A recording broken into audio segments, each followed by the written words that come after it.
यमुना नदी प्रदूषण मुद्दे को लेकर के सियासत लगातार जारी है। आपको बता दें कि आज बीजेपी के दिल्ली प्रदेश अध्यक्ष वीरेंद्र सचदेवा के साथ साथ बीजेपी नेताओं की तरफ से केजरीवाल के खिलाफ, दिल्ली सरकार के खिलाफ आईटीओ छठ घाट पर यमुना नदी पर एक अनोखा विरोध प्रदर्शन किया गया। जी हां, आपको बताते चले कि आज आईटीओ छठ घाट पर वीरेंद्र सचदेवा और बीजेपी की तरफ से दो सिंहासन लगाए गए हैं, जिसमें इन्होंने साफ तौर पे कहा कि एक तरफ आतिशी मारलेना आके बैठे और दूसरी तरफ केजरीवाल आके बैठे। साथ ही साथ वीरेंद्र सचदेवा ने यह भी कहा कि ये दोनों लोग आए, इनका बड़ी बेसब्री से हम लोग इंतजार करेंगे और साथ ही साथ ये दोनों लोग जो है यमुना नदी में डुबकी लगाए। वहीं आपको बताते चले कि वीरेंद्र सचदेवा और बीजेपी नेताओं की तरफ से विरोध प्रदर्शन करते करते वीरेंद्र सचदेवा ने यमुना नदी में खुद डुबकी लगाई और लगातार केजरीवाल और दिल्ली सरकार को घेरने की कोशिश की गई और कहा जा रहा है केजरीवाल से कि जो बजट उन्होंने लिया था,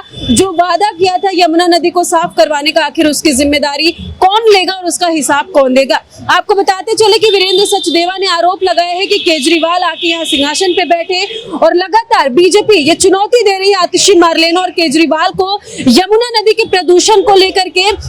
यमुना नदी में जो झाग हो रहा है उसको लेकर के ये चुनौती दे रही है सिंहासन लगा करके कि ये लोग आए और यमुना नदी में डुबकी लगाए। सुबह सुबह ये देखने को मिला आज कि किस तरीके से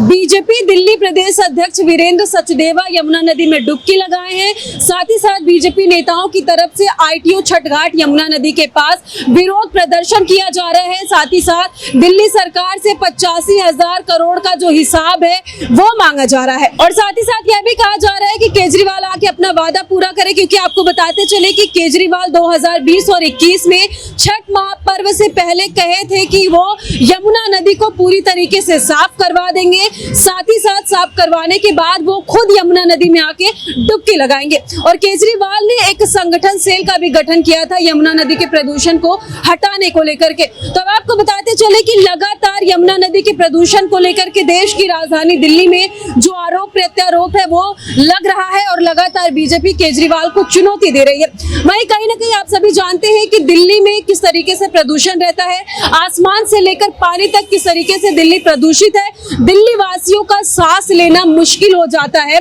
दिल्ली में इस कदर प्रदूषण रहता है। तो कहीं ना कहीं अगर यमुना नदी की बात करें, छठ महापर्व से पहले लोग वहां पर जाते हैं, छठ मनाने के लिए घाटों पर जाते हैं, तो इतना सारा प्रदूषण देखकर ये सवाल लोग कर रहे हैं कि आखिर जो है इसका हिसाब कौन देगा और इन सारे बजट का हिसाब कौन देगा। वहीं आपको बताते चले कि बीजेपी की तरफ से दो सिंहासन लगाए गए हैं और कहा गया है वीरेंद्र सचदेवा की तरफ से कि ये जो नया नियम है वो आतिशी ही शुरू की है, हमने तभी दो सिंहासन लगाए हैं, दो कुर्सी लगाई है, आकर के केजरीवाल यहाँ पे जो है डुबकी लगाए और अपने वादे को पूरा करें और ये बताए कि आखिर यमुना नदी साफ कब होगी। और सवाल ये है कि सच में आखिर यमुना नदी की सफाई कब होगी और दिल्ली वासियों को प्रदूषण से मुक्ति कब मिलेगी। फिलहाल आपकी क्या राय कमेंट सेक्शन में जाकर के जरूर बताएगा। वहीं आप स्क्रीन पर लगातार देखिए किस तरीके से बीजेपी प्रदेश अध्यक्ष वीरेंद्र सचदेवा यमुना नदी में डुबकी लगाते हुए नजर आ रहे हैं।